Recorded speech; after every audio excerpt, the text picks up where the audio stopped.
Teraz vám ukážem, ako si založíme správne montážne svorky. Takéto svorky každému nášmu zákazníkovi, ktorý si chce montáž realizovať sám, vieme zapožičať. Takže svorku si ako prvé uvoľníme, aby sme ju mohli roztiahnuť na potrebnú šírku dverí. A takto založíme uvoľnenú svorku do zárubne. Musíme ešte skontrolovať, či máme uvoľnenú aj túto časť, aby sme ju mohli založiť. Na tejto strane to uvoľnené nemáme, povysunieme.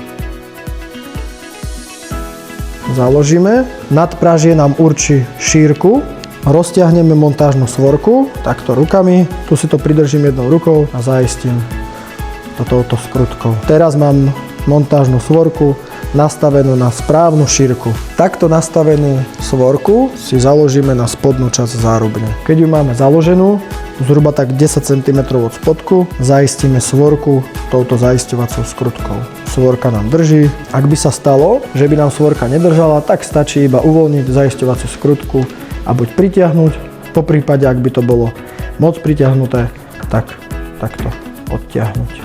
To už budete cítiť v rukách, koľko je tak akurát, aby tá svorka držala. Svorka mi pevne drží a mám nastavenú rovnakú šírku na spodku zárubne ako aj na vrchu. A ešte si nastavím túto vymedzovaciu zarážku. Tu si teraz môžem takto dokrútiť, aby mi nezavadzala, keď budem dávať zárubňu do montážneho otvoru. Zoberiem si druhú svorku, opäť uvoľníme stredovú skrutku, roztiahneme. Tu vidíme, že to vymedzovacia zarážka je moc na úzko, tak si odtiahneme. Vložíme si svorku do zárubne, zase na vrchu, pri nadpraží. Tu je dobre vidieť, že nemôžeme ju obchať, lebo tento zaisťovací kolík je zaistený. Tak toto odtiahneme a už to tam obcháme.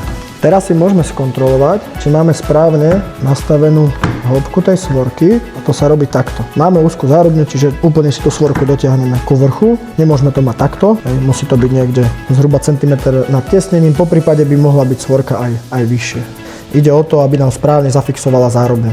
Ako náhle by sme mali zárubňu širšiu, nie takú úzku, ale širšiu, tak by sme si tú svorku nastavili tak, ako potrebujeme. My si ju dáme na doraz, opäť natiahneme svorku, zaistíme a máme ju nastavenú na šírku zárubne.